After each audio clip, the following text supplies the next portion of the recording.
the most powerful man in Europe, set out with 600,000 soldiers. How did he end up dying alone on a forgotten island? Close your eyes and let us travel to the year 1812, to June 24th, to the Neman River, the border between Poland and Russia. And on the western bank of the river there was an army like no other, the largest army European history had ever seen. The Grand Armée, the Great Army, 600,000 men. French, Italian, Polish, German, Spanish, and Dutch. It was morning.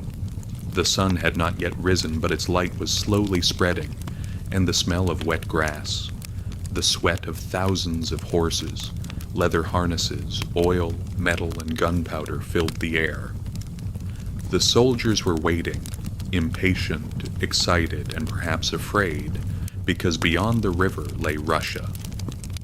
Napoleon, 42 years old, short in stature, but with an immense will, stood in his tent, his arms crossed over his chest, his eyes narrowed, staring across the river at the Russian plains. And suddenly he gave the order, cross. The army came to life. Bridges were built, construction took hours. Yet the soldiers crossed, and the crossing lasted for days. They stepped onto Russian soil and began marching east toward Moscow.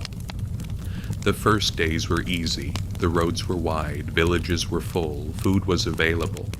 The soldiers sang, drums beat, flags waved, and the sun shone brightly. Napoleon rode on horseback. Everyone believed they would win again. They always had. But something was different. The Russians were not fighting. They were retreating, emptying villages, burning granaries, poisoning wells. The French army advanced but could not find food. The Russians had taken everything, nothing was left. Horses began dying of hunger. 10,000 horses died in the first week.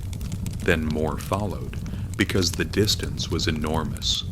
1,000 kilometers from the Neman to Moscow. Supplies were carried by wagons, but the roads were broken and muddy. Wagons sank, broke apart, and soldiers were forced to march on foot, 30 kilometers a day under the sun, sweating without water. Diseases spread, dysentery, typhus, and every day hundreds of men were left behind on the roadside, sick or dead. Either way, the army was melting away without a single battle. July passed, August arrived, and the Russian army continued to retreat. Napoleon grew angry, complaining, "Why won't they fight? Why do they keep running?" On September 7th, 1812, near the village of Borodino, the Russian army stopped, and its commander Kutuzov said, "We will fight here." And at last the two armies faced each other. The French had been reduced to 130,000. The Russians numbered 120,000. And the battle began at 6 in the morning. Thousands of cannonballs were fired. They fought for hours, 15 hours. Bodies piled up, 70,000 dead in a single day. And Borodino became the bloodiest single-day battle in history. By evening, the Russians retreated again, but they were not defeated, withdrawing in an organized, controlled manner. Napoleon won technically, but his army was shattered, full of wounded with no medical supplies. Surgeons amputated legs with saws. Screams tore through the air. The next day the army marched toward Moscow, and on September 14th they finally reached the city gates. But the city was empty. The population had fallen from 270,000 to 10,000, and the rest had fled. Napoleon entered the city and went to the Kremlin, sat on the Tsar's throne, and waited for Tsar Alexander's peace offer, believing Moscow had fallen and the war was over. But midnight fire erupted. ordered by the Russian governor Rostopchin. Moscow must not belong to the French. If it must fall, let it burn. Wooden houses caught fire. 90% of Moscow was wooden. Flames spread rapidly. The wind fed the fire. The sky turned blood red. And Napoleon sat in the Kremlin surrounded by ashes, waiting 1 week, 2 weeks, 3 weeks, 4 weeks with no word from the Tsar, because the Tsar refused to play Napoleon's game, knowing winter was coming. In early October, Napoleon realized it was too late and ordered, "We retreat." On October 19th, the army left Moscow. From 600,000, only 100,000 remained. Napoleon tried to return by a different route, but the Russian army blocked the way, forcing them north. Late October, early November, the weather changed. Temperatures dropped to -10. Snow began to fall, icy winds blew, soldiers froze in summer uniforms. The campaign meant to end in August, now dragged into November. Snow knee-high, feet sinking, uniforms soaked, bodies trembling, nights falling to -20, -25. Camps were built, but fires could not be lit. Wood was wet. Soldiers slept on snow clinging to one another. Some never woke, and the army kept moving, shrinking each day as hundreds froze, starved, fell sick, horses and men dying alike, shoes tearing apart, feet freezing, toes falling off. On November 26th, they reached the Berezina River, not fully frozen, no bridges, destroyed by the Russians. Engineers entered icy water at -20 degrees, hands freezing, fingers numb, working for hours until 2 narrow swaying bridges were completed. The army crossed slowly in panic as Russian cannons fired, shells fell, people pushed. Bridges shook and cracked. Some fell into icy water, a mass of people, horses, and wagons tangled together. And after 3 days, the bridges collapsed, trapping those left behind to be captured, killed, or taken prisoner. Those who crossed continued west, numbers falling from 100,000 to 50,000, and in early December they reached the border, crossing out of Russia on December 14th.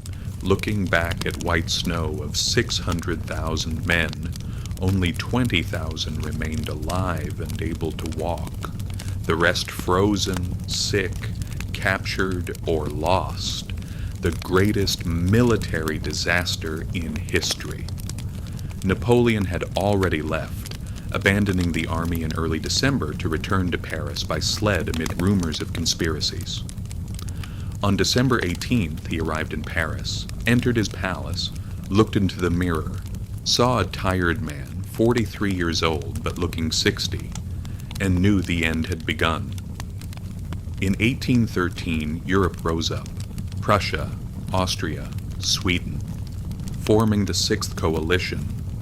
Fighting at Leipzig in October 1813, the Battle of Nations, 500,000 men, 3 days, and Napoleon was defeated again, retreating to France.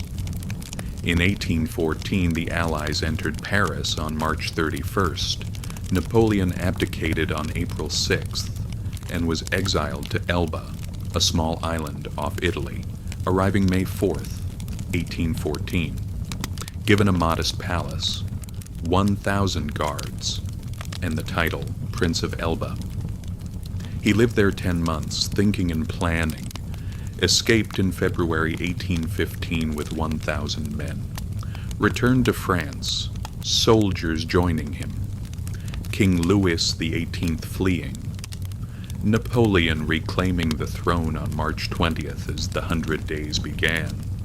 But Europe formed another coalition, and on June 18, 1815, at Waterloo in Belgium, the final battle was fought against British and Prussian forces under Wellington. Napoleon was decisively defeated, fled, found nowhere left to go, surrendered to the British on July 15th, and was sent farther away to Saint Helena, an isolated island in the South Atlantic, arriving October 15th, 1815. He lived there 6 years under constant guard, waking each day to the gray, endless sea, no escape, remembering his victories and empire, now a forgotten prisoner on a rocky island, his health deteriorating with stomach pain, vomiting, weight loss, perhaps cancer, perhaps poison, until on May 5th, 1821, during a stormy afternoon, he lay in bed struggling to breathe, whispering his final words: France, the army, victory, before silence, his heart stopping at 51 years old. He was buried in a simple grave with no headstone because the British and French could not agree on what to write, and only an empty grave remained until 1840, when France reclaimed his remains, held a grand funeral, and buried him at Les Invalides in a red marble sarcophagus. Once he ruled Europe, now he is a museum piece. May Napoleon's dream stay with you, but not his nightmare. Only peace. May the sound of the ocean carry you. May the waves rock you, and may you rest forever. Good night.